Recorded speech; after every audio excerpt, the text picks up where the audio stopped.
உங்களுக்கு அமைதி உரித்தாக அன்பந்தர்களே, மரியன்னையின் ஓராண்டில் வீடியோ வழி விவிலி வாசிப்பு திட்டத்தின் 206ஆம் நாளுக்குள் இன்று நாம் நுழைந்திருக்கிறோம்.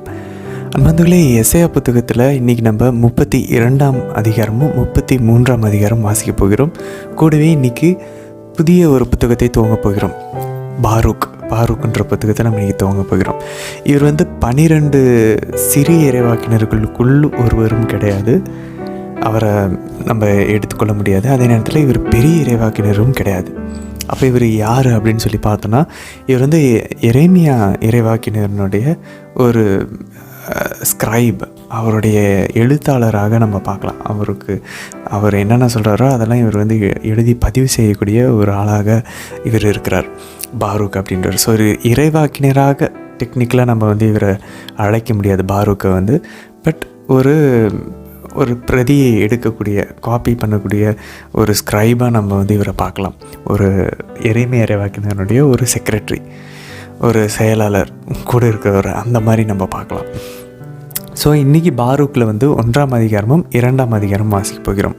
கூடவே நீதிமொழிகளில் 11ஆம் அதிகாரமும் தொடர்ந்து 17, 18, 19, 20 17லேருந்து 20 வசனங்கள், 4 வசனங்கள் இன்றைக்கி நம்ம வாசிப்போம். பார்த்துட்டு இந்த பாரூக் புத்தகம் மொத்தம் 6 அதிகாரங்கள் உண்டு. இதில் 4 பிரிவுகளாக இறையியல் அறிஞர்கள் பிரிக்கிறாங்க. எப்படி முதல் 2 அதிகாரங்கள் வரலாற்று நிகழ்வுகளை பதிவு செய்து, இஸ்ரேல் மக்கள் பாவம் செஞ்சதுனால தான் இவங்க நாடு கடத்தப்பட்டிருக்கிறாங்க, இந்த ஒரு மோசமான ஒரு சூழலுக்கு போயிருக்கிறாங்க அப்படின்றத குறித்து காட்டி அவர்கள் ஜெபிக்கக்கூடிய ஜெபங்கள், மனம் திரும்புறது. ஸோ இது ஒரு ஹிஸ்டாரிக்கல் பர்ஸ்பெக்டிவாக இந்த முதல் வரலாற்று பார்வையிலேருந்து முதல் 2 அதிகாரங்கள் போகும். அதுக்கப்புறம் பார்த்தோன்னாக்கா 3ஆவது அதிகாரம் ஒரு கவிதையை போல் இருக்கும், ஒரு திருப்பாடலை போல் இருக்கும், பொயட்டிக்காக இருக்கும் அப்படின்னு சொல்கிறாங்க. 4ஆவதும் 5ஆவதும் அதிகாரமும் ப்ராஃபட்டிக், இறைவாக்காக இருக்கும் 4வது 5வது அதிகாரங்கள். 6வது அதிகாரம் ஸ்பெசிஃபிக்காக அது ஒரு டிஃப்ரெண்ட்டான ஒரு கம்போசிஷன். சொல்லப்போனால் 6வது அதிகாரம் தனியான ஒரு நூலாக இருந்துச்சான். அது எரேமியாவினுடைய கடிதம், லெட்டர் ஆஃப் ஜெர்மாயா அப்படின்னு சொல்லுவாங்க பாரூக் 6ஆம் அதிகாரத்தை. அதுக்கப்புறம் அதை இப்போ பாரூக்கோட சேர்த்துருக்குறாங்க. ஸோ இப்படி தான் இது 4 பிரிவுகளாக பிரிக்கிறார்கள்.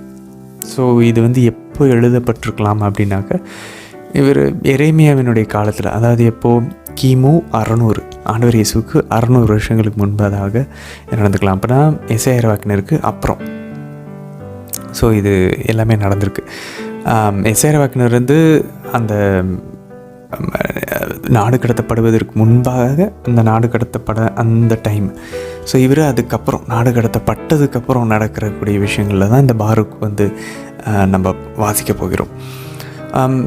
ரபானிக் ட்ரெடிஷன் அப்படின்னாக்கா, யூதர்களுடைய அந்த போதகர்கள் பாரூக் புத்தகத்தை தூயாவினருடைய தூண்டுதல் பெற்றது இல்லை அப்படின்னு அவங்க நம்பிட்டு இருப்பாங்க. பட் ஆனால் நம்மளுடைய ஆதி திருச்சபையில் கிறிஸ்தவர்கள் துவக்கத்திலிருந்தே பாரூக் தூயாவினருடைய தூண்டுதல் பெற்றதாக தான் அவங்க பார்த்தாங்க.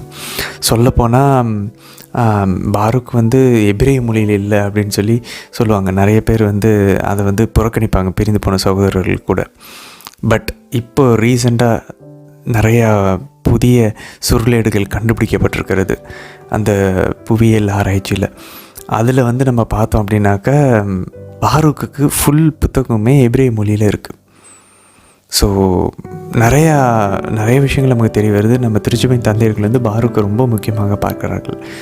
ஸோ அதனால் நமக்கு அதில் டவுட்டே இருக்க வேணாம், இது தூய ஆவியானவருடைய தூண்டுதல் பெற்றதா இல்லையா அப்படின்னு இது ஃபுல்லாக ஆவியானவருடைய இன்ஸ்பிரேஷனால் எழுதப்பட்டது தான். சரி, இன்றைக்கி முதல் 2 அதிகாரங்களை என்ன பார்க்க போகிறோம்? ஏற்கனவே பார்த்தோம், அது ஒரு வரலாற்று பின்னணியை நமக்கு குறித்து காட்டக்கூடிய விஷயங்கள். அது இன்றைக்கி இந்த முதல் 2 அதிகாரங்கள் அழகான ஒரு மனமாற்றத்தினுடைய ஒரு ஜபமாக நம்ம பார்க்கலாம் பந்தர்களே. ஸோ இவர் பாரூக் அந்த பப்ளிக்கில் படிக்கிறாரு. இந்த நூலில் இருக்கிற விஷயங்கள்லாம் படித்தோன்னே மக்கள் அழகாக மனமாக இருக்கிறார்களான் பந்தர்களே. எவ்வளோ கடின உள்ளமாக இருந்தாங்க இந்த அரசர்கள் காலத்தில், இப்போ மனமாறுறாங்கன்னு பந்தர்களே.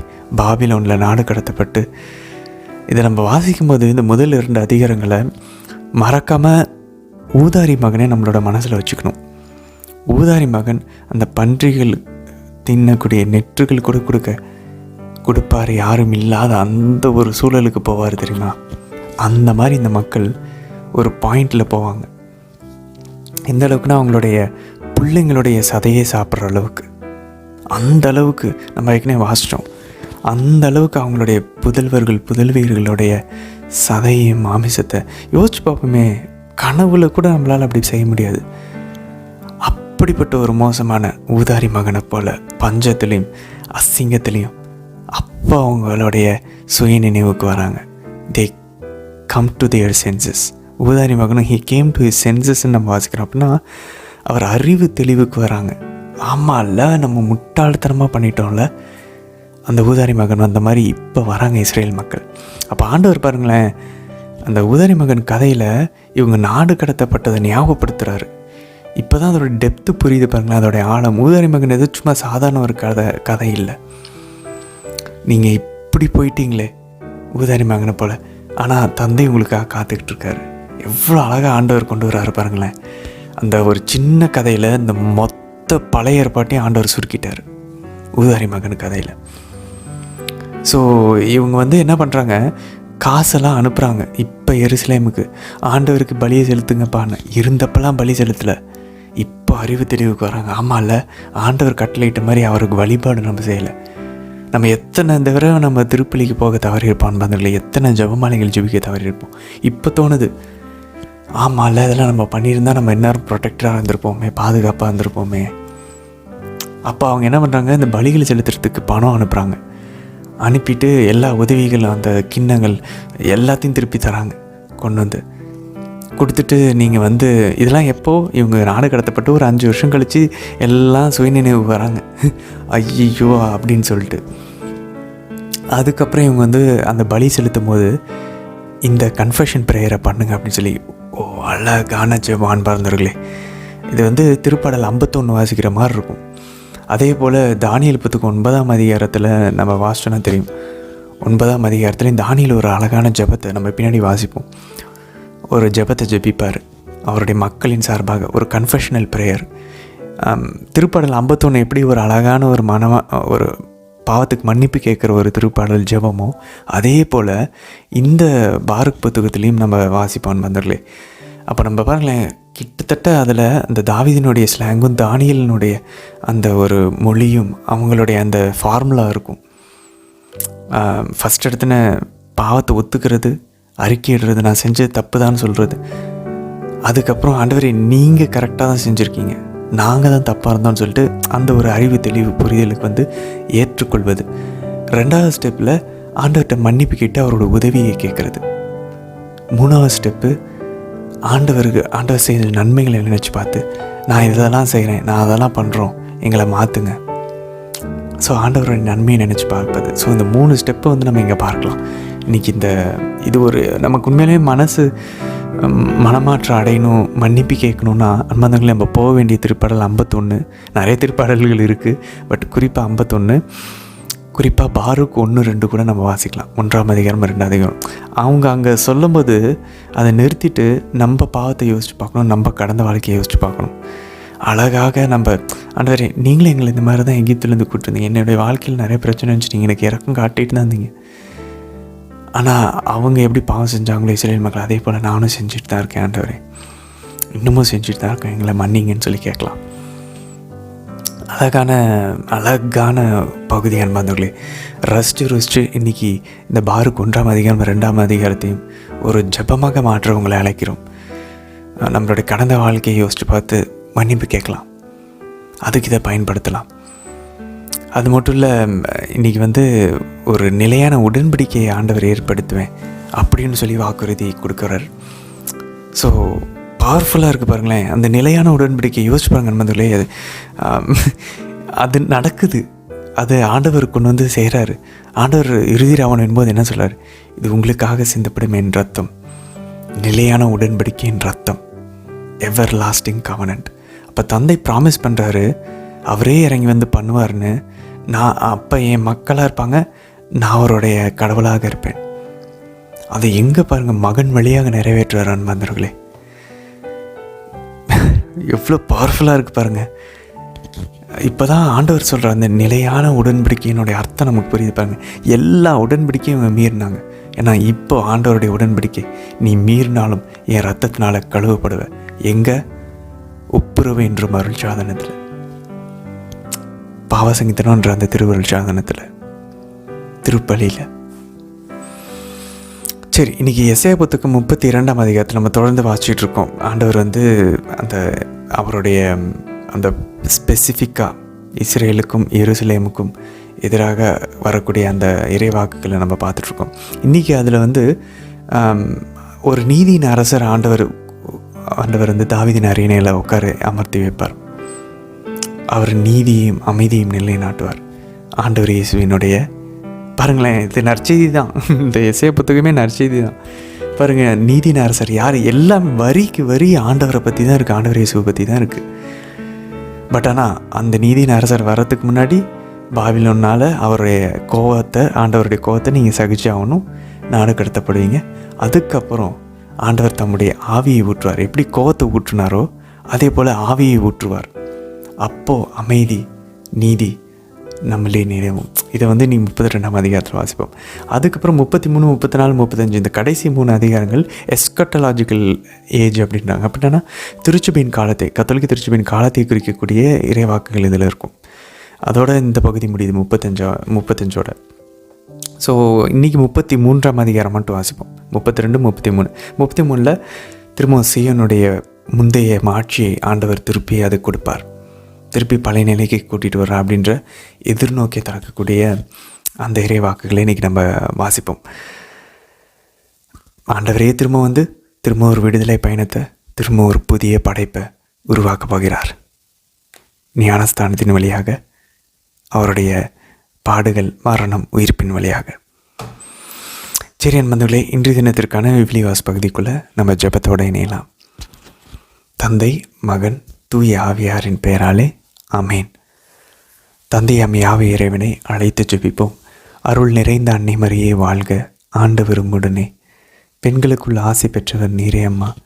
உம்முடைய திருவயிற்றின் கனியாகி இயேசு கிறிஸ்துவும் ஆசை பெற்றவரே. புனித அன்னை மரியே, இறைவனின் தாயே, பாவிகளாக இருக்கிற எங்களுக்காக இப்பொழுதும் எங்கள் இறப்பின் வேலையிலும் வேண்டிக் கொள்ளும் அம்மா. ஆமேன். சுதனாகிய ஆண்டவர் இயேசுவை அழைத்து ஜெபிப்போம்.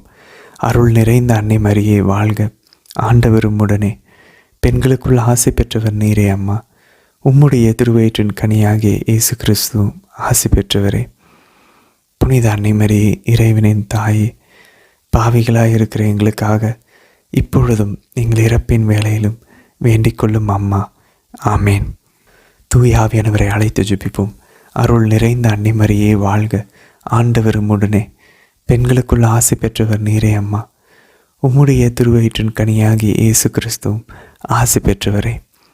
புனித அன்னை மரியே, இறைவனின் தாயே, பாவிகளாக இருக்கிற எங்களுக்காக இப்பொழுதும் எங்கள் இறப்பின் வேலையிலும் வேண்டிக் கொள்ளும் அம்மா. ஆமேன்.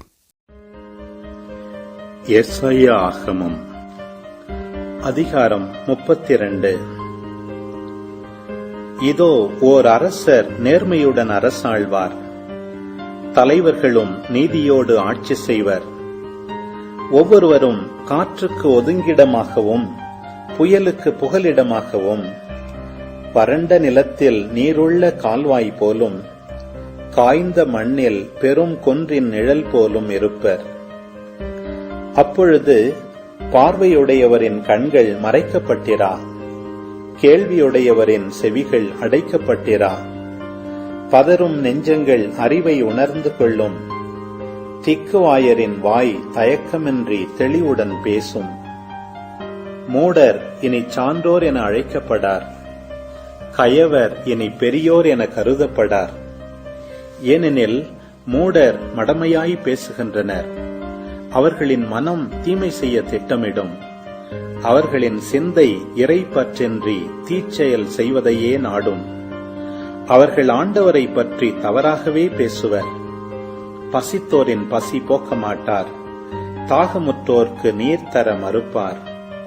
கயவரின் நயவஞ்சகச் செயல்கள் தீமையானவை. வறியோர் வழக்கில் நீதி இருப்பினும், வஞ்சக வார்த்தைகளால் ஏழைகளை அழிக்கும் தீங்கானவற்றை அவர்கள் திட்டமிடுகின்றனர். சான்றோர் உயர்வானவற்றை சிந்திக்கின்றனர். அவர்கள் சான்றாண்மையில் நிலைத்து நிற்பர். பகட்டாக வாழும் பெண்களே, எழுந்து என் குரலுக்கு செவி கொடுங்கள். கவலையற்ற புதல்வியரே, என் வார்த்தையை கேளுங்கள். கவலையற்ற பெண்களே, ஓராண்டும் சில நாள்களும் சென்ற பின் நீங்கள் நடுநடுங்குவீர்கள். ஏனெனில் திராட்சை அறுவடை அற்று போகும், கனி கொய்யும் காலம் இனி வராது. பகட்டாக வாழும் மங்கையரே, அஞ்சி நடுங்குங்கள். கவலையற்ற மகளிரே, நடுநடுங்குங்கள். உடைகளை உரிந்து களைந்து இடையில் சாக்கு உடையை கட்டிக்கொள்ளுங்கள். செழுமையான வயல்களை குறித்தும் வளமான திராட்சை தோட்டத்தை முன்னிட்டும் மாரடித்து ஓலமிட்டு அழுங்கள். முட்களும் முட்புதர்களும் ஓங்கி வளர்ந்துள்ள என் மக்களின் நிலத்திற்காகவும் களிப்புமிகு நகரில் உள்ள மகிழ்ச்சி நிறை இல்லங்கள் அனைத்திற்காகவும் அழுங்கள். அரண்மனை பாழடையுமாறு விடப்படும். ஆரவாரமிக்க நகர் வெறுமையாகும். குன்றும் காவல் மாடமும் என்றுமுள்ள குகைகளாகும். அங்கு காட்டு கழுதைகள் களிப்படையும், மந்தைகள் மேயும். மீண்டும் உன்னதத்திலிருந்து ஆவி நம்மேல் பொழியப்படும். பாலை நிலம் செழுமையான தோட்டமாகும். செழுமையான தோட்டம் அடர்ந்த காடாக தோன்றும். நீதி பாலை நிலத்தில் குடிகொண்டிருக்கும். நேர்மை வளமான வயல்களில் வாழும். நேர்மையால் வரும் பயன் நல்வாழ்வு. நீதியால் விளைவன என்றுமுள்ள அமைதியும் நம்பிக்கையும். என் மக்கள் அமைதி சூழ் வீடுகளிலும் பாதுகாப்பான கூடாரங்களிலும் தொல்லையற்ற தங்குமிடங்களிலும் குடியிருப்பர். ஆனால் காடு அழிய கல்மழை பொழியும். நகரம் தாழ்நிலை அடைவது உறுதி. நீர்வளமிக்க இடங்களில் எல்லாம் பயிர் செய்து தாராளமாக மேயுமாறு மாட்டையும் கழுதையையும் அவிழ்த்துவிடும் நீங்கள் நற்பேறு பெற்றவர்கள். எஸ்ஐயா ஆகமம் அதிகாரம் 33. அழித்தொழிப்பவனே, உனக்கு ஐயோ கேடு! நீ இன்னும் அழித்தொழிக்கப்படவில்லையே. நம்பிக்கை துரோகியே, உனக்கு எவரும் துரோகம் செய்யவில்லையா? நீ அழித்தொழிப்பதை முடித்ததும் நீயும் அழிந்தொழிவாய். நீ நம்பிக்கை துரோகம் செய்தவுடன் உனக்கு துரோகம் செய்வார்கள். ஆண்டவரே, எங்கள் மீது இரக்கமாயிரும். நாங்கள் உமக்காக காத்திருக்கிறோம். அதிகாலை தோறும் எங்களை காக்கும் கரமாகவும் துன்ப வேளைகளில் எங்களை விடுவிப்பவராகவும் இருப்பீராக. ஆரவார பேரொலி கேட்க மக்களினங்கள் பின்வாங்கி ஓடுகின்றன. நீர் கிளர்ந்தெழும்போது வேற்றினத்தார் சிதறுண்டு போகின்றனர். பச்சை புழுக்கள் சேர்ப்பது போல் கொள்ளை பொருட்கள் சேர்க்கப்படுகின்றன. வெட்டுக்கிளிகள் பாய்வது போல் அவற்றின் மேல் மனிதர் பாய்கின்றனர். ஆண்டவர் மாட்சிக்கு உரியவர், ஏனெனில் அவர் உன்னதத்தில் உரைகின்றார். சீயோனை அவர் நீதியாலும் நேர்மையாலும் நிரப்புகின்றார். உங்கள் காலத்தில் அவரே பாதுகாப்பாயிருப்பார். அவர் உங்களுக்கு முழு விடுதலை வழங்கி ஞானத்தையும் அறிவாற்றலையும் நல்குவார். ஆண்டவரை பற்றிய அச்சமே அவர்களது அரும் செல்வம். இதோ, வலிமை மிக்க அவர்களுடைய வீரர்கள் வீதியில் நின்று கதறி அழுகின்றனர். சமாதானத்தின் தூதர் மனங்கசந்து அழுகின்றனர். நெடுஞ்சாலைகளில் ஆள் நடமாட்டம் இல்லை. வழி பயணிகள் கடந்து செல்வதும் இல்லை. உடன்படிக்கை முறிக்கப்படுகின்றது. ஒப்பந்தம் மீறப்படுகின்றது. மனிதருக்கு மரியாதையே கிடையாது. நாடு புலம்பி அழுது சோர்ந்து போகின்றது. லெபனோன் வெட்கி நாணி தளர்ச்சி அடைகின்றது. சாரோன் பாலை நிலம் போலாகின்றது. பாசானும் கர்மேலும் இலையுதிர்க்கின்றன. ஆண்டவர் கூறுகின்றார், இப்பொழுது நான் எழுந்தருள்வேன். இப்பொழுது என்னை உயர்த்திக் கொள்வேன். இப்பொழுது என்னை மாட்சிமைப்படுத்துவேன். நீங்கள் பதரை கருத்தாங்கி வைக்கோலை பெற்றெடுத்தீர்கள். உங்கள் உயிர் மூச்சு நெருப்பாகி உங்களையே எரித்துவிடும். சுண்ணாம்பு நீற்றப்படுவதைப் போல் மக்களினங்கள் பொசுக்கப்படுவார்கள். முட்கள் போல் வெட்டுண்டு நெருப்புக்கு இரையாவார்கள். தொலையில் உள்ளோரே, நான் செய்வதை கேளுங்கள். அருகில் உள்ளோரே, என் ஆற்றலை அறிந்து கொள்ளுங்கள். சீயோன் வாழ் பாவிகள் அஞ்சுகின்றனர். இறைப்பற்றில்லாரை திகில் ஆட்கொள்கின்றது.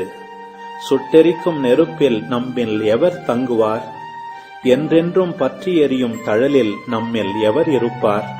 நீதி நெறியில் நடப்பவர், நேர்மையானவற்றை பேசுபவர், கொடுமை செய்து பெற்ற வருவாயை வெறுப்பவர், கையூட்டு வாங்க கை நீட்டாதவர், இரத்தப்பழி செய்திகளை செவிகொடுத்து கேளாதவர், தீயவற்றை கண்கொண்டு காணாதவர், அவர்களே உன்னதங்களில் வாழ்வர்.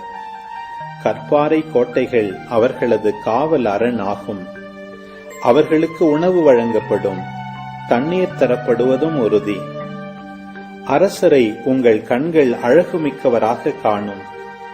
பரந்து விரிந்த நாட்டை நீங்கள் காண்பீர்கள். திகிலை பற்றி உங்கள் மனம் இவ்வாறு சிந்திக்கும்: குடிக்கணக்கு செய்தவன் எங்கே? திரைப்பொருளை நிறுத்து பார்த்தவன் எங்கே? கோபுரங்களை எண்ணிக்கையிட்டவன் எங்கே? உங்களுக்கு விளங்காத குளறுபடியான பேச்சையும் புரியாத வேற்றுமொழியையும் கொண்ட காட்டுமிராண்டி மக்களை நீங்கள் மீண்டும் காண மாட்டீர்கள். நம் விழாக்களின் நகரான சீயோனை பார். அமைதியின் இல்லமாகவும் பெயர்க்கப்படாத முளைகளும் அறுபடாத கயிறுகளும் கொண்ட அசைக்க முடியாத கூடாரமாகவும் எருசலேம் இருப்பதை உங்கள் கண்கள் காணும். ஏனெனில் அங்கே ஆண்டவர் நமக்கென தம் ஆட்சியை விளங்கச் செய்வார். அது அகன்ற ஆறுகளையும் விரிந்த நீரோடைகளையும் உடைய இடம் போன்றது. துடுப்பு படகு அங்கு போவதில்லை, மாபெரும் கப்பல் கடந்து வருவதும் இல்லை. ஆண்டவரே நமக்கு நீதி தலைவர், ஆண்டவரே நமக்கு நியமம் வழங்குபவர், ஆண்டவரே நமக்கு வேந்தர், அவரே நமக்கு மீட்பு அளிப்பவர். உங்கள் வடக்கயிறுகள் தளர்ந்து தொங்கும், அவற்றால் பாய்மரத்தை நிலையாய் பிடிக்க இயலாது, பாய்விரிக்கவும் முடியாது. அப்பொழுது திரளான கொள்ளை பொருள் பங்கிடப்படும், முடவரும் கொள்ளை பொருளை சூறையாடுவர். சீயோனில் வாழ்பவர் எவரும் நான் நோயாளி என்று சொல்ல மாட்டார். அதில் குடியிருக்கும் மக்களின் தீச்செயல் மன்னிக்கப்படும். பாரூக்கு ஆகமம் அதிகாரம் 1. பாரூக்கு பாபிலோனில் இருந்தபொழுது இந்நூலை எழுதினார்.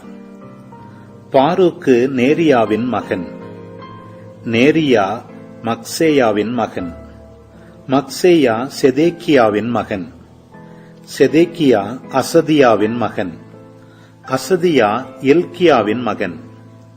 கல்தேயர் எருசலேமை கைப்பற்றி தீக்கிரையாக்கிய பின் 5ஆம் ஆண்டில் மாதத்தின் 7ஆம் நாள் அவர் இந்நூலை எழுதினார். யோயாக்கிம் மகனும் யூதாவின் அரசனுமான எக்கோனியா முன்னிலையிலும் இந்நூலின் வாசகத்தை கேட்க வந்திருந்த உயர்குடி மக்கள், அரசனின் மைந்தர்கள், மூப்பர், பெரியோர், சிறியோர், பாபிலோனில் சூது ஆற்றங்கரையில் குடியிருந்தோர் ஆகிய அனைவர் முன்னிலையிலும் பாரூக்கு இதனை படித்தார். அதற்கு செவிசாய்த்த யாவரும் அழுது உண்ணா நோன்பிருந்தனர். ஆண்டவர் திருமுன் வேண்டுதல் செய்தனர். மேலும் அவர்கள் அனைவரும் தங்களால் இயன்றவரை பணம் திரட்டி அதை எருசலேமில் இருந்த சல்லூம் பேரனும் இல்கியாவின் மகனுமான யோயாக்கிம் என்னும் குருவுக்கும் அவரோடு எருசலேமில் இருந்த மற்ற குருக்களுக்கும் மக்கள் அனைவருக்கும் அனுப்பி வைத்தார்கள். அதே நேரத்தில் ஆண்டவரின் இல்லத்திலிருந்து கவர்ந்து செல்லப்பட்டிருந்த கலன்களை யூதா நாட்டிற்கு திருப்பி அனுப்பும் பொருட்டு சீவான் மாதம் 10ஆம் நாள் பாரூக்கு எடுத்து வைத்திருந்தார். அவை யோசியாவின் மகனும் யூதாவின் அரசனுமான செதேக்கியாவால் செய்யப்பட்ட வெள்ளி கலன்களாகும்.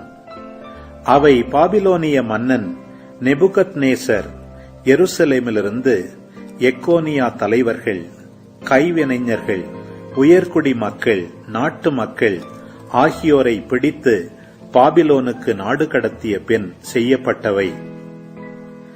அப்பொழுது அவர்கள் விடுத்த செய்தி வருமாறு: இத்துடன் நாங்கள் உங்களுக்கு பணம் அனுப்பி வைக்கின்றோம். அதை கொண்டு எரிபலி, பாவம் போக்கும் பலி, சாம்பிராணி, உணவு படையல் ஆகியவற்றை ஏற்பாடு செய்யுங்கள். நம் கடவுளாகிய ஆண்டவருடைய பலிபீடத்தின் மீது அவற்றை படையுங்கள். பாபிலோனிய மன்னன் நெபுகத்நேசரின் நல்வாழ்வுக்காகவும் அவருடைய மகன் பெல்சாட்சரின் நல்வாழ்வுக்காகவும் மன்றாடுங்கள். இதனால் மண்ணுலகில் அவர்களது வாழ்வு விண்ணுலக வாழ்வு போல நீடிக்கட்டும். ஆண்டவர் எங்களுக்கு வலிமையும் கண்களுக்கு ஒளியும் அருள்வார். நாங்கள் பாபிலோனிய மன்னன் நெபுகத்நேசரின் பாதுகாப்பிலும் அவருடைய மகன் பெல்சாட்சரின் பாதுகாப்பிலும் வாழ்ந்து அவர்களுக்கு நீண்ட நாள் பணிவிடை செய்து அவர்களது பரிவை பெறுவோம். நம் கடவுளாகிய ஆண்டவரிடம் எங்களுக்காகவும் மன்றாடுங்கள். ஏனெனில் அவருக்கு எதிராக நாங்கள் பாவம் செய்துவிட்டோம். அதனால் அவருடைய சினமும் சீற்றமும் இன்று வரை எங்களை விட்டு நீங்கவில்லை. நாங்கள் உங்களுக்கு அனுப்பி வைக்கும் இந்நூலை திருவிழா காலத்திலும் சபை கூடும் நாள்களிலும் ஆண்டவரின் இல்லத்தில் நீங்கள் பொதுவில் படித்து உங்கள் பாவங்களை அறிக்கையிடுங்கள். அப்பொழுது நீங்கள் சொல்ல வேண்டியது: நம் கடவுளாகிய ஆண்டவருக்கு நீதி உரியது. ஆனால் நமக்கும் யூதாவின் மக்கள், எருசலேமின் குடிகள், நம் அரசர்கள், தலைவர்கள், குருக்கள், இறைவாக்கினர்கள், மூதாதையர்கள் ஆகிய அனைவருக்கும் இன்று போல தலைக்குனிவுதான் உரியது. ஏனெனில் ஆண்டவர் முன்னிலையில் நாம் பாவம் செய்தோம். நம் கடவுளாகிய ஆண்டவருக்கு நாம் கீழ்ப்படியவில்லை. அவரது குரலுக்கு செவிசாய்க்கவில்லை. அவர் நமக்கு கொடுத்த கட்டளைகளின்படி நடக்கவும் இல்லை. நம் கடவுளாகிய ஆண்டவர் நம் மூதாதையரை எகிப்து நாட்டிலிருந்து அழைத்து வந்த நாளிலிருந்து இன்று வரை நாம் அவருக்கு பணிந்து நடக்கவில்லை. அவரது குரலுக்கு செவிசாய்ப்பதில் ஈடுபாடு கொள்ளாமல் இருந்துவிட்டோம். ஆகவேதான் பாலும் தேனும் வழிந்தோடும் நாட்டை நமக்கு கொடுக்கும் பொருட்டு எகிப்து நாட்டிலிருந்து நம் மூதாதையரை ஆண்டவர் அழைத்து வந்த பொழுது தம் அடியாரான மோசே வாயிலாக அவர் அறிவித்திருந்த கேடுகளும் சாபங்களும் இன்று வரை நம்மை தொற்றிக் கொண்டுள்ளன. மேலும் நம் கடவுளாகிய ஆண்டவர் நம்மிடம் அனுப்பி வைத்த இறைவாக்கினர் வாயிலாக பேசிய சொற்கள் எவற்றுக்கும் நாம் செவிசாய்க்கவில்லை. மாறாக நம்மில் ஒவ்வொருவரும் நம் தீய உள்ளத்தின் போக்கில் நடந்தோம். வேற்று தெய்வங்களுக்கு ஊழியம் செய்தோம். நம் கடவுளாகிய ஆண்டவர் முன்னிலையில் தீயன புரிந்தோம். பாரூக்கு ஆகமம் அதிகாரம் 2. எனவே நமக்கும் இஸ்ராயேலை வழிநடத்தி வந்த நம் நீதி தலைவர்கள், மன்னர்கள், தலைவர்கள், யூதா நாட்டு மக்கள், இஸ்ராயேல் நாட்டு மக்கள் ஆகிய அனைவருக்கும் எதிராக தாம் கூறியிருந்த வாக்கை ஆண்டவர் நிறைவேற்றினார். எருசலேமுக்கு நேரிட்ட பெருங்கேடுகள் போன்று வானத்தின் கீழ் வேறெங்கும் இதுவரை நிகழ்ந்ததே இல்லை.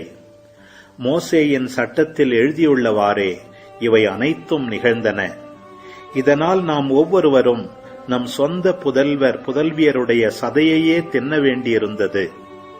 மேலும் ஆண்டவர் இஸ்ராயேல் மக்களை நம்மை சுற்றிலும் உள்ள எல்லா அரசுகளுக்கும் அடிமைகளாயிருக்கும்படி ஒப்படைத்தார். அண்டை நாட்டார் அனைவர் நடுவிலும் அவர்களை சிதறடித்தார். பழிச்சொல்லுக்கும் பாழ்நிலைக்கும் உள்ளாக்கினார். இவ்வாறு நாம் உயர்த்தப்படாமல் தாழ்த்தப்பட்டோம். ஏனெனில் நம் கடவுளாகிய ஆண்டவரின் குரலுக்கு பணிந்து நடக்காமல் அவருக்கு எதிராய் பாவம் செய்தோம். நம் கடவுளாகிய ஆண்டவருக்கு நீதி உரியது. ஆனால் நமக்கும் நம் மூதாதையருக்கும் என்று போல தலைக்குனிவுதான் உரியது. ஆண்டவர் நமக்கு அறிவித்திருந்த இக்கேடுகள் அனைத்தும் நம்மை வந்தடைந்தன. ஆயினும் நாம் ஒவ்வொருவரும் நம் தீய உள்ளத்தின் போக்கிலிருந்து மனம் மாறும்படி ஆண்டவர் திருமுன் கெஞ்சி மன்றாடவில்லை. ஆகையால் ஆண்டவர் நம் தீய செயல்களை விழிப்புடன் கவனித்து அவற்றுக்கு உரிய தண்டனையை நம்மீது சுமத்தினார். ஏனெனில் அவர் நமக்கு கட்டளையிட்டிருந்த செயல்கள் அனைத்திலும் நீதி பிறழாதவர். இருப்பினும் நாம் அவரது குரலுக்கு செவிசாய்க்கவில்லை. அவர் நமக்கு கொடுத்த கட்டளைகளின்படி நடக்கவும் இல்லை. இஸ்ராயேலின் கடவுளாகிய ஆண்டவரே, கைவன்மையாலும் அடையாளங்களாலும் வியத்தகு செயல்களாலும் மாபெரும் ஆற்றலாலும் ஓங்கிய புயத்தாலும் எகிப்து நாட்டிலிருந்து உம் மக்களை அழைத்து வந்தீர். அதனால் இன்று வரை உமக்கு புகழ் தேடிக் கொண்டீர். எங்கள் கடவுளாகிய ஆண்டவரே, நாங்கள் பாவம் செய்தோம், இறை பற்றில்லாதவர்களாய் வாழ்ந்தோம், உம்முடைய நீதி நெறிகள் எல்லாவற்றையும் மீறி நடந்தோம். உமது சீற்றம் எங்களை விட்டு நீங்கட்டும். ஏனென்றால் வேற்றினத்தார் நடுவே உம்மால் சிதறடிக்கப்பட்டுள்ள நாங்கள் எண்ணிக்கையில் குறைந்துள்ளோம். ஆண்டவரே, எங்கள் மன்றாட்டுக்கும் விண்ணப்பத்துக்கும் செவிசாயும். உம் பெயரின் பொருட்டு எங்களை விடுவியும். எங்களை நாடு கடத்தியோர் எங்கள் மீது இரக்கம் காட்டச் செய்யும். இதனால் எங்கள் கடவுளாகிய ஆண்டவர் நீரே என்பதை உலகம் முழுவதும் அறிந்து கொள்ளும். ஏனெனில் இஸ்ராயேலும் அவர் வழிமரபினரும் உமது பெயரை தாங்கியுள்ளனர். ஆண்டவரே, உமது தூய இல்லத்திலிருந்து எங்களை கண்ணோக்கும், எங்களை நினைவு கூரும். ஆண்டவரே, எங்களுக்கு செவிசாயும், உம் கண்களை திறந்து பாரும்.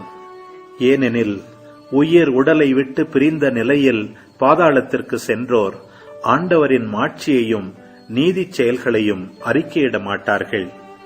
ஆனால் ஆண்டவரே, மிகவும் துன்புற்று, குனிவுற்று, தளர்வுற்று, பார்வை குன்றி, பசியுற்று தெரியும் மனிதரே உம் மாட்சியையும் நீதியையும் அறிக்கையிடுவர். எங்கள் கடவுளாகிய ஆண்டவரே, எங்கள் மூதாதையர்கள், மன்னர்கள் ஆகியோருடைய நீதி செயல்களை முன்னிட்டு உம் திருமுன் நாங்கள் உமது இரக்கத்தை கெஞ்சி மன்றாடவில்லை. உம் அடியார்களாகிய இறைவாக்குனர்கள் வாயிலாக நீர் கூறியிருந்தவாறு உம் சினத்தையும் சீற்றத்தையும் எங்கள் மீது காட்டினீர். அவர்கள் உரைத்தது பின்வருமாறு: ஆண்டவர் இவ்வாறு கூறுகிறார், நீங்கள் தாழ் பணிந்து பாபிலோன் மன்னருக்கு பணிவிடை புரிவீர்களாயின், நான் உங்கள் மூதாதையருக்கு கொடுத்த நாட்டில் நீங்கள் தொடர்ந்து வாழ்வீர்கள்.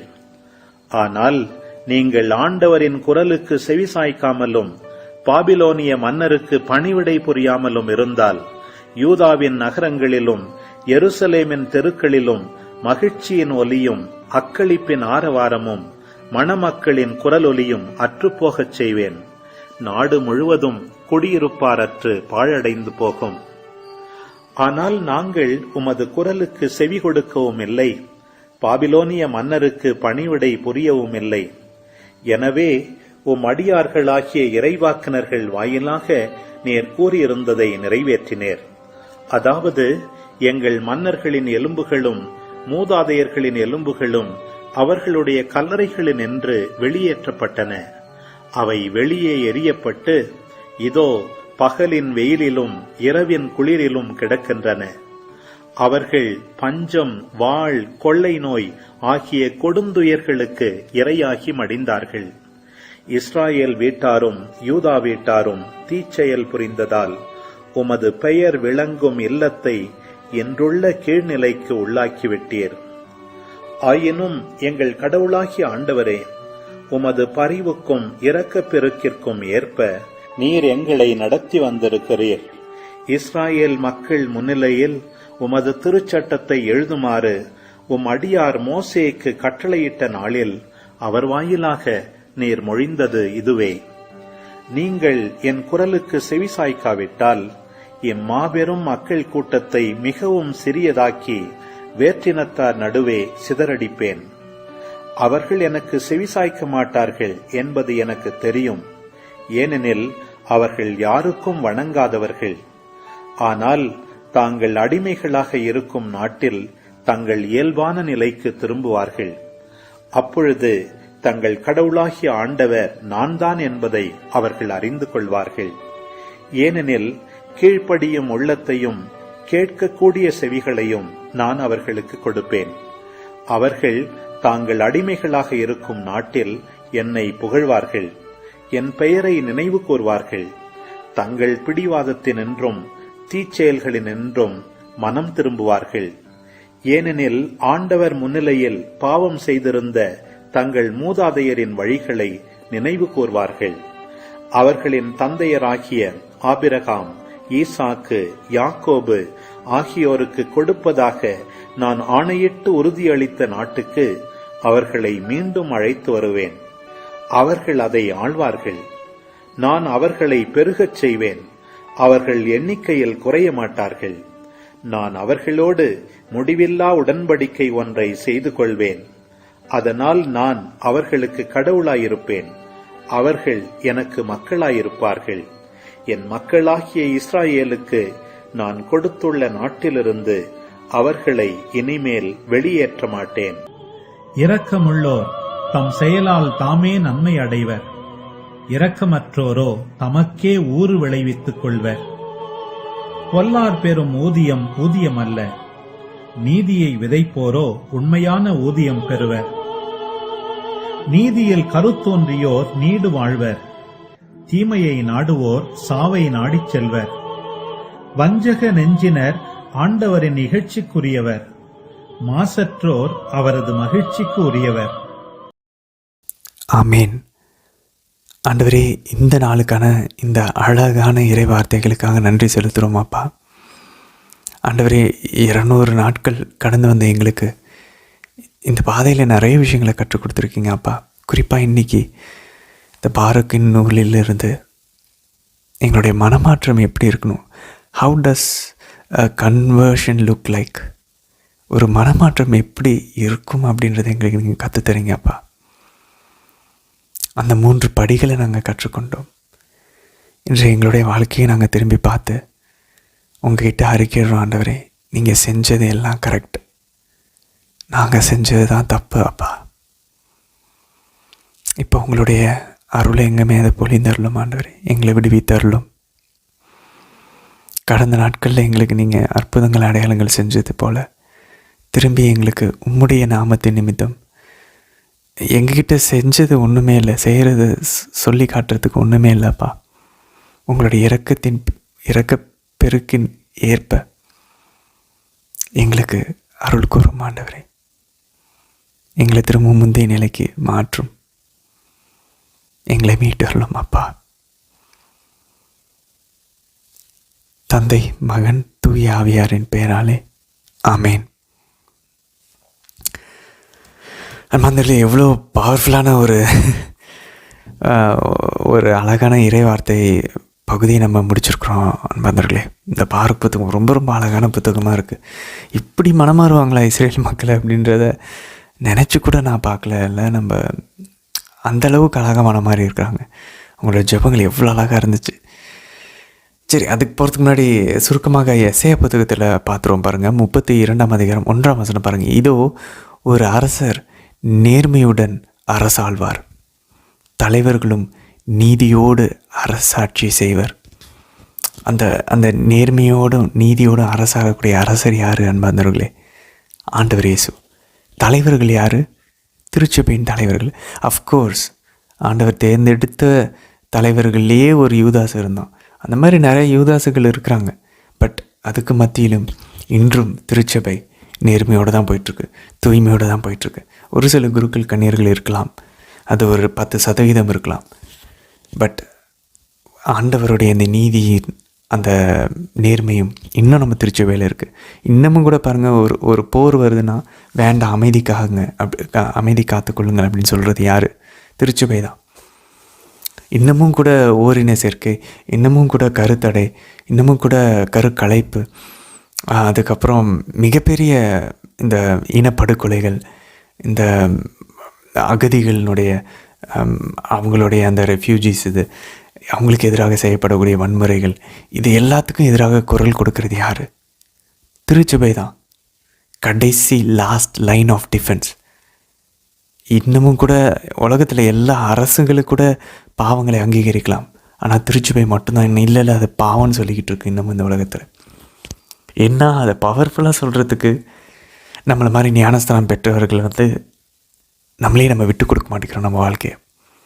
அதை செஞ்சோம் இன்னும் பவர்ஃபுல்லாக இந்த உலகிற்கு நம்ம ஒளியாக இருப்போம். இந்த திருச்சபை குன்றின் மீது வைக்கப்பட்ட தண்டு அந்த விளக்கை போல இருக்கும். அதுக்கு நம்மளாம் தான் உதவி செய்யணும். 15ஆம் வசனம் பாருங்கள். மீண்டும் உன்னதத்திலிருந்து ஆவி நம்மேல் பொழியப்படும். பெந்தகோஸ்து தினத்தை இங்கே எஸ்ஐயா இறைவாக்கினர் சொல்கிறார் அன்பர்களே. 32 பாலை நிலம் செழுமையான தோட்டமாக மாறும். செழுமையான தோட்டம் அடர்ந்த காடாக தோன்றும். பாலை நிலம் செழுமையான தோட்டமாக மாறும். அது நம்மளுடைய ஆன்மாவையும் குறிக்கும், நம்ம வாழ்க்கையையும் குறிக்கும் அன்பர்களே. திரும்பவும் ஆவியை நம்மேல் பொழிவார். நமக்கு அந்த ஞானஸ்தானத்தின் போது கொடுத்த அந்த அழகான வெள்ளை துணியை கரைப்படுத்திட்டோம். புது நன்மை அன்னைக்கு, அதே போல் உறுதி பூசல் அன்னைக்கு போட்ட அந்த வெள்ளை ட்ரெஸ்ஸை கரைப்படுத்திட்டோம். நமக்கே தெரியும் நிறைய விதங்களில். உண்மையிலேயே யாருமே வேணாம் இந்த உலகத்தில். அமைதியாக உட்காந்து ஒரு 2 மினிட்ஸ் யோசித்து பார்த்தோன்னா ஆண்டோடைய பிரசன்னத்தில் நமக்கு தெரியும் அன்பர்களே, இல்லை நான் என்னுடைய ஞானஸ்தானத்தின் வாக்குறுதிகள் படி நடக்கலை, உலகத்துக்கு பயந்துட்டு உலகத்தில் என் வாழ்க்கையை என் உயிரை காப்பாற்றிக்கணும், என் பிள்ளைங்க உயிரை காப்பாற்றணும், குடும்பத்தை உயிரை காப்பாற்றணுன்ற பயத்திலேயே என்னுடைய ஆன்மாவை காப்பாற்றாமல் போயிட்டேன்னு நமக்கு தெரியும். ஸோ திரும்பவும் அன்பாந்தர்களே, நம்மளுடைய பாலை நிலம் செழுமையாக மாறும். ஆவியை நம்ம மேலே ஊற்றுவார். இழந்து போன அந்த விஷயங்களெல்லாம் ஆண்டவர் திருப்பி தருவார். நம்ம ஏற்கனவே வாசித்தோம். அதுக்கப்புறம் பாருங்கள் 32ஆம் அதிகாரத்தில் 16 18 வசனங்கள். நீதி பாலை நிலத்தில் குடிக்கொண்டிருக்கும், நேர்மை வளமான வயல்களில் வாழும். நேர்மையால் வரும் பயன் நல்வாழ்வு, நீதியால் விளைவன என்றுமுள்ள அமைதியின் நம்பிக்கையும். என் மக்கள் அமைதி சூழ வீடுகளிலும் பாதுகாப்பான கூடாரங்களிலும் தொல்லையற்ற தங்குமிடங்களிலும் குடியிருப்பார்கள். அந்த நீதியும் அந்த நேர்மையும் வரும் அன்பர்களே. ரோமேர் 5ஆம் அதிகாரம் 1ஆம் வசனத்தில் ஆண்டவர் இயேசு கிறிஸ்துவின் மீது இருக்கக்கூடிய விசுவாசத்தினால் நமக்கு நீதியும் ஆண்டவரோடு நமக்கு அமைதியும் உண்டாகும் அப்படின்றார் புனித பவுல். ஸோ எப்படி இந்த நீதியும் இந்த அமைதியும் நம்மளுடைய கூடாரங்களில் வரும்? எப்போ ஆண்டவர் உள்ளே வராரோ. அன்பர்களே, இனி இதை அப்படியே மேலோட்டமாலாம் நம்ம இதை வாசிக்கூடாது. ஆண்டவர் எங்கள் வீட்டுக்குள்ளே வாங்க, இல்லை, கான்க்ரீட்டான முடிவுகள் எடுக்கணும், கான்க்ரீட்டான செயல்களை செய்யணும். அப்போ தான் ஆண்டவர் உள்ளே வருவார். என் வாழ்க்கையை மொத்தத்தையும் திருப்பணும் ஆண்டவர் பக்கம், என் மனசை மொத்தத்தையும் திருப்பணும் ஆண்டவர் பக்கம். எப்படி? கான்க்ரீட்டாக அவருக்காக நேரங்களை ஒதுக்கணும். வீட்டில் அவரை புகழக்கூடிய சத்தம் கேட்கலன்னா நம்மளுக்குள்ள சண்டை போட்டுட்ருக்க சத்தம் தான் கேட்கும். நமக்குள்ளேயே முணுமுணுத்து வருத்தப்பட்டுருக்க சத்தம் தான் கேட்கும். இந்த பாலை நிலம் செழுமையாக மாறணும்னா ஜெபிக்க ஆரம்பிக்கணும். வீட்டில் ஒருத்தர் ஜெபிக்க ஆரம்பித்தாங்கன்னா போதும், வீட்டுக்குள்ளே நிறுத்தாமல் மாதா உள்ளே வந்தாங்கன்னா போதும், ஜெபமாலை ஆண்டவர் உள்ளே வந்துடுவார், நீதி உள்ளே வந்துடும், அமைதி உள்ளே வந்துடும் வீட்டில். அதுக்கப்புறம் பாருங்கள் 33ஆம் அதிகாரம் 6ஆம் வசனத்தில், உங்கள் காலத்தில் அவரே பாதுகாப்பாக இருப்பார். அவர் உங்களுக்கு முழு விடுதலையை வழங்கி ஞானத்தையும் அறிவாற்றலையும் நல்குவார். He will be the stability of your times in ஆங்கிலத்தில் வாசிக்கிறோம். அப்படின்னா அவர் உங்களுக்கு ஒரு பாதுகாப்பாக இருப்பார். உங்களுக்கு அவர் விடுதலை தருவார், ஞானத்தை தருவார், அறிவாற்றலையும் தருவார். அவரை தேடினா போதும் என்பதில்லை. அவரை நம்ம புறக்கணிச்சோன்னா அந்த ஞானமும் அந்த அறிவும் நமக்கு இல்லாமல் போகும். அதனோட விளைவுகளை நம்ம சந்திச்சுட்டு தான் இருப்போம் நம்ம எடுக்கிற முடிவுகளில். 17ஆம் வசனம் பாருங்கள் 33ஆம் அதிகாரத்தில், அரசரை உங்கள் கண்கள் அழகு மிக்கவராக காணும், பறந்து விரிந்த நாட்டை நீங்கள் காண்பீர்கள்.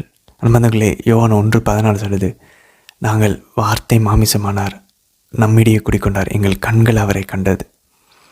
அரசரின் கண்களை பார்ப்போம். நம்ம கண்கள் பார்க்கும், இதோ யூதரின் அரசர்னு காட்டி சிலுவையில் உயர்த்தினார் பாருங்க. சிலுவையில் இருக்கிறார் நம்ம அரசர். என் மக்களுக்காக, என் ஆடுகளுக்காக தன் உயிரையே கொடுக்கக்கூடிய ஆயன் என் அரசன். அரசனின் கண்கள் நம்மளுடைய கண்கள் காண்கிறது. இப்போது எசையா சொன்னது இப்போ நிறைவேறுது. எங்கே? ஆண்டவர் உயர்த்தப்படும் போது மக்களினங்கள் எல்லாத்தையும் அவர் பக்கம் ஈர்த்து கொள்வார். யோவான் நற்செய்தியில் சொன்னது நடக்குது. நம்ம கண்கள் காண்கிறது அரசரை, சிலுவையில் தொங்கிக் கொண்டிருக்கிற அரசரை. அதுக்கப்புறம் பாருங்கள் 24ஆம் வசனத்தில், சியோனில் வாழ்பவர் எவரும் நான் நோயாளி என்று சொல்ல மாட்டார். அதில் குடியிருக்கும் மக்களின் தீச்செயல் மன்னிக்கப்படும். அன்பானவர்களே, சியோனில் குடியிருக்கணும், மாதா கூட இருக்கணும், திருச்சபையில் இருக்கணும். அங்கே தான் மன்னிப்பு கிடைக்கும். அங்கே தான் எப்படி நோயில் பூசுதல் வழியா எப்படி நம்மளுடைய பாவங்கள் தீச்செயல்கள் மன்னிக்கப்படும்? திருவருள் சாதனம், பாவசங்கத்தின திருவருள் சாதனங்கள் வழியா நம்ம மன்னிக்கப்படுவோம். சரி, அதுக்கப்புறம் பாருங்கள், பாரூக்குள்ளே நம்ம போகலாம். பாரூக்கில் பாருங்கள் 1ஆம் அதிகாரம் 5ஆம் வசனத்தில் அழகாக பாருங்களேன், ஒரு மனமாற்றம் எப்படி இருக்கும் பாருங்கள். அவங்க சொல்கிறாங்க பாருங்கள், அதற்கு செவி சாய்த்த யாவரும் அழுது உண்ணா நோன்பு இருந்தனர், ஆண்டவர் திருமுன் வேண்டுதல் செய்தனர். அன்பந்தர்களே, இந்த கண்ணீர் வேணும் அன்பந்தர்கள், கிஃப்ட் ஆஃப் டியர்ஸ். அங்கே தான் ஸ்டார்ட் ஆகும் நம்மளுடைய மனமாற்றம். அது ஆவியானவர் தான் கொடுக்க முடியும். அவர்கள் உண்ணா நோன்பு இருக்கணும். உங்களுக்கு கண்ணீர் வரலையா, பாவத்தை குறித்து வருத்தம் இல்லையா, பெனன்ஸ் பண்ணுங்கன்றார் புனித லோயலா இன்னாசியார். எந்த அளவுக்கு பரிகாரங்கள் பண்ண ஆரம்பித்து உடம்பை வருத்துறோமோ அந்தளவுக்கு கண்ணீர் வர ஆரம்பிக்கணும். நம்ம செஞ்ச பாவத்துக்கு உண்மையான மனத்துயரை பெற ஆரம்பிப்போம். எனக்கு ட்ரூ கன்ட்ரிஷன் வரமாட்டேங்குது, உண்மையாலுமே என் பாவத்தை நினச்சா எனக்கு வருத்தமே வரமாட்டேங்குது அப்படின்னு நம்ம யோசித்தோன்னா அதுக்கு நம்மளே நம்ம தண்டிக்க ஆரம்பிக்கணும். அப்போ தான் அந்த வருத்தம் வர ஆரம்பிக்கும். அது தண்டிச்சுக்கிட்டே ஆண்டவருடைய அருளை கேட்டோன்னா we will get it, அது நமக்கு கிடைக்கும். 13ஆம் வசனம், நம் கடவுளாகிய ஆண்டவரிடம் எங்களுக்காகவும் மன்றாடுங்கள், ஏனெனில் அவருக்கு எதிராக நாங்கள் பாவம் செய்துவிட்டோம். அன்பானவர்களே, இதே வார்த்தை தான் ஊதாரி மகன் சொன்னான் தெரியுமா? நான் எழுதி என் தந்தையிடம் போவேன், அப்பா உமக்கு எதிராகவும் வானக்கு எதிராகவும் நான் பாவம் செய்தேன். எவ்வளோ பவர்ஃபுல்லாக இருப்பாங்களேன். அதே இந்த மக்கள் சொல்கிறாங்க, அவருக்கு எதிராக நாங்கள் பாவம் செய்து விட்டோம். அப்பா, என்னைக்கு அந்த ஒரு புரிதல் நமக்கு வருதோ அன்பானவர்களே, லைஃப் சேஞ்ச் ஆகிடும். என்ன பாவம் செஞ்சோம்? இப்போ நான் கொலை கல்லை கற்பழிப்பாக செஞ்சோம் இல்லை, சிந்தனையில், பார்வையில், வார்த்தையில் 7 தலையான பாவங்கள் செயல்களில் செஞ்சுருக்கிறோம் எல்லாருமே. ஆவியானவர் வரும்போது அதுவே நமக்கு தவறாக ஆண்டவர் அழகாக சுட்டி காட்டுவார். அன்பர்களே, ஆண்டவர் இறைவாக்கினர் அனுப்பலாம் இந்த மாதிரி அவங்க யோசிக்க முடியல பாருங்கள். அவங்க சொல்கிறாங்க பாருங்கள், அதனால் அவருடைய சினமும் சீற்றமும் இதுவரை எங்களை விட்டு நீங்கவில்லை. இப்போ தான் ஃபீல் பண்ணுறாங்க. பாபிலோனுக்கு நாடு கடத்தப்பட்டு 5 வருஷம் ஆனதுக்கப்புறம் தான் ஃபீல் பண்ணுறாங்க. அப்போ பாருங்களேன், ஒரு அப்பாவுக்கு தெரியும், நமக்கு தெரியும், நம்ம பிள்ளைங்களை சின்ன பிள்ளைங்களை வழி கொண்டு வரணும்னா, நீ இது பண்ணலை உனக்கு இந்த சாக்லேட் கிடையாது. ஸோ ஒரு சில அந்த கீழ்ப்படிதலுக்கு கொண்டு வரணும்னா ஒரு சில தண்டனைகள் கொடுத்து தான் ஆகணும். அப்பாவுக்கு தெரியுது பாருங்கள், பிள்ளைங்களை எப்படி வழிக்கு கொண்டு வரணும்னு. இது அவராக எதிர்பார்த்தாரு. அவர் எவ்வளோ ஆசீர்வாதங்களை கொடுத்தாரு. எல்லாமே மிஸ் ஆகிடுச்சு. நம்ம தானே மிஸ் பண்ணோம். 14ஆம் வசனம் பாருங்கள், நாங்கள் உங்களுக்கு அனுப்பி வைக்கும் நூலை திருவிழா காலத்திலும் சபை கூட்டங்களிலும் நாள்களிலும் ஆண்டவரின் இல்லத்தில் நீங்கள் பொதுவில் படித்து உங்கள் பாவங்களை அறிக்கையிடுங்கள். இப்போ சொல்கிறாங்க பாபிலோனில் இருக்கிற மக்கள். அன்பர்களே, இந்த இறை வார்த்தை வழிபாடு பாருங்கள், லிட்டர்ஜி ஆஃப் த வேர்டு இங்கே துவங்குது. இது வரைக்கும் பொதுவில் படிக்கிற வழக்கமே கிடையாது. இவங்க நாடு கடத்தப்பட்டதுக்கப்புறம் திரும்ப வந்ததுக்கப்புறம் தான் இந்த தொழுகை கூடங்கள் இருக்குது, ஜெபக்கூடங்கள், சினகாக்ஸ், இதெல்லாம் உருவாக்கப்படுது. அதுக்கு முன்னாடி ஒரே ஒரு டெம்பிள் மட்டும்தான், சால்மன் கட்டின கோயில் மட்டும்தான் நினச்சி அங்கே பலிகள் மட்டும்தான் சொல்லுது படித்து. இறை வார்த்தை உரைக்கிறது இவங்க நாடு கடத்தப்பட்டு திரும்ப வந்ததுக்கப்புறம் தான் நான் அன்பர்களே. அப்போ பாருங்களேன், இறை வார்த்தையோட ஐயோ இதை நம்ம கேட்டோன்னா மேபி ஆண்டவர் எப்படி கொண்டு வரப்பாங்க இப்போ தான் புரிய வைக்கிறாரு ஆண்டவருக்கு. அதனால தான் தொழுகை கூடங்களில் இறைவார்த்தை இப்போ நம்ம ஃபஸ்ட்டு பார்ட் இருக்குது பாருங்கள், நம்ம திருப்பலியில் காணிக்கைக்கு முன்னாடி வரைக்கும் அந்த லிட்டர்ஜி ஆஃப் த வேர்ட் அது வந்து இங்கேருந்து ஆரம்பிக்குது. இப்படி தான் இப்போது பப்ளிக்கில் நீங்கள் படித்து உங்கள் பாவங்களை அறிக்கையிடுங்க. இதை தான் நம்ம பண்ணுறோம் அன்பார்களே. ஃபஸ்ட் எடுத்து நம்ம பாவங்களை அறிக்கையிடுக்கிறோம். அதுக்கப்புறம் பொதுவில் வாசிக்கப்படுது இறை வார்த்தை, அதை நம்ம கேட்குறோம். அதை வந்து குருக்கள் வந்து அதை நமக்கு எக்ஸ்பிளைன் பண்ணுறாங்க. அதை ஃபாலோ பண்ண சொல்லி நம்ம வந்து உற்சாகப்படுத்துகிறாங்க, வழி நடத்துகிறாங்க. அதுக்கப்புறம் தான் நம்ம வந்து பலி செலுத்த போகிறோம். எவ்வளோ அழகாக இருக்குது பாருங்களேன். 15-16 வசனங்கள் பாருங்கள். தாவீது அரசர் திருப்பாடல் 51 சொல்கிறது மாதிரி, ஆண்டவரே நீங்கள் you are right in punishing me, you are justified in condemning me. நீங்கள் எங்களை வந்து நீங்கள் எங்களுக்கு கொடுத்த எல்லா தண்டனையும் கரெக்டு தான் ஆண்டவரே. அவங்க சொல்கிறாங்க பாருங்கள், நம் கடவுளாகி ஆண்டவருக்கு நீதி உரியது, ஆனால் நமக்கோ யூதாவின் மக்கள் நம் அரசர்கள் ஆகிய எல்லா அனைவருக்கும் இன்று தலை குனிவு தான் உரியது. பாருங்களேன், அப்பா நான் தவறு செய்து விட்டேன், மகன் என்னும் தகுதியை இழந்து விட்டேன். 17 2ஆம் அதிகாரம் 10ஆம் வசனம் வரைக்கும், 1ஆம் அதிகாரம் 17 2ஆம் அதிகாரம் 10ஆம் வசனம் வரைக்கும் பியூட்டிஃபுல்லான அழகான பாவ அறிக்கை ஏற்றுக்கொள்கிறார்கள். அவங்க சொல்லாங்க பாருங்கள், நீங்கள் எகிப்திலேருந்து என்னை கூட்டிகிட்டு வந்தனால ஆண்டவரே உங்களுக்கு நாங்கள் கீழ்ப்படியவே இல்லை. நீங்கள் மோசே வழியாக கொடுத்த அந்த சாபங்கள் இதெல்லாம் நீங்கள் கடைபிடிக்கலாம், இந்த சாபம் வரும்னு சொன்னார் தெரியுமா? நம்ம இணைச்சட்டத்துலையும் லேவியர்லாம் வாசித்தோம். அது எல்லாமே எங்கள் மேலே வந்துருச்சு ஆண்டவரே. அவங்க எந்த அளவுக்கு சொல்கிறாங்க பாருங்கள். 2ஆம் அதிகாரம் 3ஆம் வசனம், சொந்த புதல்வர் புதல்வியர்களின் சதையவே தின்று வேண்டியிருந்தது. அப்பா, அந்த அளவுக்கு ஒன்றுமே இல்லாத ஒரு வறுமை. 8ஆம் வசனம் பாருங்கள், ஆயினும் நாம் ஒவ்வொருவரும் நம் தீய உள்ளத்தின் போக்கிலிருந்து மனம் பாரும்படி ஆண்டவர் திரும்பும் கெஞ்சி மன்றாடவில்லை. அப்பயும் கூட நம்ம திரும்பலை. அதனால தான் ஆண்டவர் கையளித்தார் பாபிலோனுக்கு. நீ சொந்த புள்ளையை சாப்பிட்டு கூட உனக்கு வா. அதாவது ஆண்டவர் வந்து ஒரு ஸ்டெப்பாக அனுப்பி பார்ப்பார். முடியாத டைமில் தான் அல்டிமேட்டாக ரொம்ப எக்ஸ்ட்ரீமான விஷயங்கள், ரொம்ப ஒரு கொடுமையான ஒரு விஷயங்கள்ல ஆண்டவர் அனுமதிப்பது நம்ம வாழ்க்கையில் வேறு வழியே இல்லாமல் நம்மளை திரும்பி வைக்கிறதுக்கு தான். அதுக்கப்புறம் 2ஆம் அதிகாரம் 11 26 பாருங்கள். அடுத்த ஸ்டெப்புக்கு போகிறாங்க, விடுதலையை கேட்குறாங்க. ஸோ ஃபஸ்ட்டு பாவங்களை ஒத்துக்கிட்டு அறிக்கிட்டாங்கன்னா, உங்களுக்கு நீதி உரியது, எங்களுக்கு தலை உணவு தான் வரணும், கரெக்டு தான் நீங்கள் செஞ்சது, நாங்கள் ஏற்றுக்கிறோம், இப்போ எங்களை விடுவீங்க. அடுத்த ஸ்டெப்பு, ஃபஸ்ட்டு ஒத்துக்கிட்டு மன்னிப்பு, பாவத்தை ஒத்துக்கிறது. செகண்டு, பாவத்துக்கு மன்னிப்பு கேட்டு விடுதலை கேட்குறது, ஆண்டவருடைய துணையை நாடுறது. அதுலேயும் பாருங்கள் 12-13 வசனங்கள் அழகாக சொல்கிறவங்க, எங்கள் கடவுளாகி ஆண்டவரே நாங்கள் பாவம் செய்தோம், இறை பற்றில்லாதவர்களாக வாழ்ந்தோம், உம்முடைய நீதி நெறிகளை எல்லாவற்றையும் மீறி நடந்தோம். அப்படியே பகிரங்கமாக ஒத்துக்கிறாங்க. இப்போ ஒத்துக்கிறாங்க.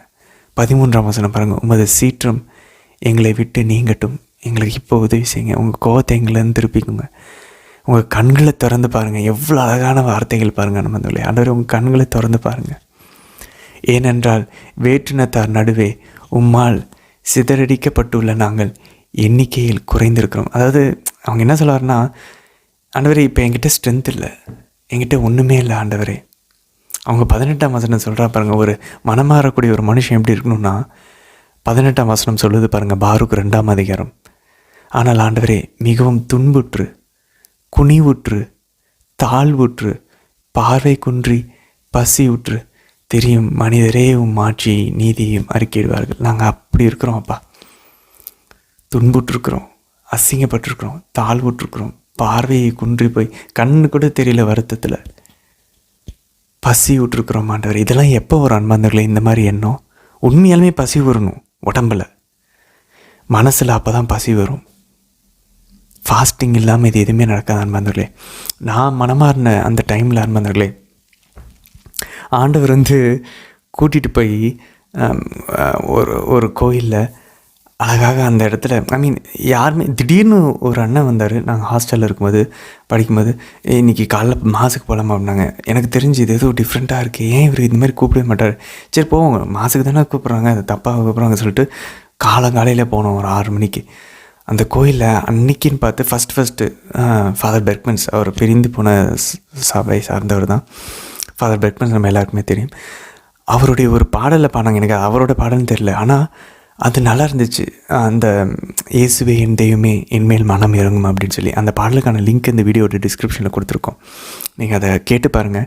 2 வெர்ஷன் இருக்குது. ஒன்று ஃபாதருடைய வெர்ஷன், இன்னொன்று ஒரு யூத் பாடியிருப்பார். அவரும் ஒரு பிரிந்து போன சகோதரர் தான்.